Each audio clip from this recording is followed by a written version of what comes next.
Juventus and Inter draw 1-1 in the first leg of the Coppa Italia semi-final. But Gab, this game was overshadowed by Romelu Lukaku's sending off after being racially abused.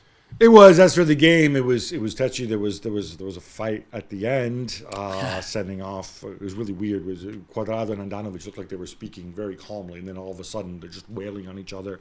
So what happened with Lukaku? I have a column coming out on this, but the bottom line is sometimes more than one thing can be true. There's a part of the story which is very simple and easy to understand, and there's a part of the story that's actually complex and nuanced. I'm going to start with the easy part. And the easy part is that Romelu Lukaku goes up to take a penalty, and there are people in the crowd who racially abuse him. Yeah. The encouraging part in all this, if there is something encouraging, Juventus immediately coming out and saying, oh, well, we're sorry if this happened. We'll collaborate to establish the facts, blah, blah, blah, or whatever. No, they came out and they said, we're going to find these people. We have this state-of-the-art security system in the stadium. Modern stadium in Italy. Yeah, well, it's not just they say it's like some sort of security terrorist thing that they have, that they can identify everybody and count the number of hairs in your nostrils. And so they said we're gonna find these people, and they're gonna be banned from the stadium. And on top of that, if you want to also charge them criminally, that's fine. We're gonna go ahead and do that. So that's good. That's encouraging from Juventus. That is the easy part, and we should focus on that. We should focus on the fact that hopefully these people will be punished and keep up the pressure to make sure they're not just banned by Juve, but also if there's legal ways that they can be punished as well.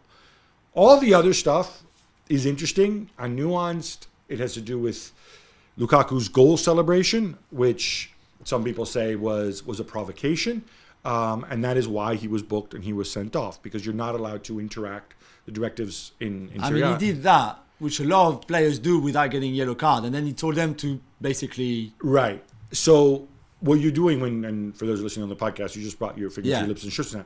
He did that also a few games ago when he scored against Sweden for Belgium, right? He goes and he does a military salute and he puts a thing. And he wasn't being racially abused then, so was it just his normal goal celebration? And then should the people in the stands not be getting wound up by it? Should the referee know that this is your normal goal celebration? It's got nothing to do with winding up the fans, right? There's all layers to this.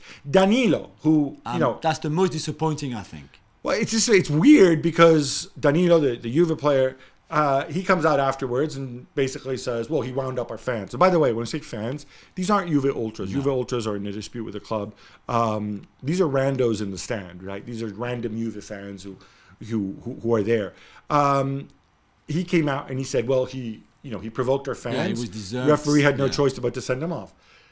Danilo is a guy who, ironically, less than 2 weeks ago, it's on YouTube, you should see, it's one of the good things that Juve do, is Juve have this podcast on race and racism where they actually go into in-depth conversation with people of color, like Danilo, by the way, who talk about these issues. So I was shocked to hear it. He walked it back a little bit. There's got to be an attitude change, too. You don't have to go and defend the people in the stands automatically every single time before you even establish the facts of what happened. Other thing, guys, you guys are professionals. I love the intensity, the rivalry getting wound up, but the melee that was created after he scored the penalty and stuff, with the fans pushing, with the players pushing and shoving, and then again at the final whistle. Guys, you are setting this tone when you go and you shove each other and you shout at each other and you hit each other the way Handanovic and Cuadrado did. You guys are pros, act like pros. Yeah. Simple as. No fairy tale for Cremonese in the Coppa Italia. They lose at home to Fiorentina 2-0 in the first leg of their semi-final. Gab, your thoughts? All right, look, they're last in Serie A. I think they won just one game. One game. Yeah. They're not good. They tend to play attacking football, and because they're not good, they tend to concede a lot. Fiorentina are absolutely flying under Vincenzo Italiano. They're playing great football. Nico Gonzalez on form. Cabral is scoring. This is always going to be too steep a hill to climb for them. There is a second leg, but you lose at home. I think they're done. In the year of Gianluca Vialli's passing, it would have been a fantastic story. Equally, they can go and tell their grandkids that they knocked out Napoli and Roma. Napoli and Milan, and Milan, along the way, which is pretty darn special. Well, thank you very much for watching ESPN on YouTube. For more sports highlights and analysis, be sure to download the ESPN app. And for live streaming, premium content, and let's not forget as well, ESPN FC 7 days a week. Subscribe to ESPN Plus.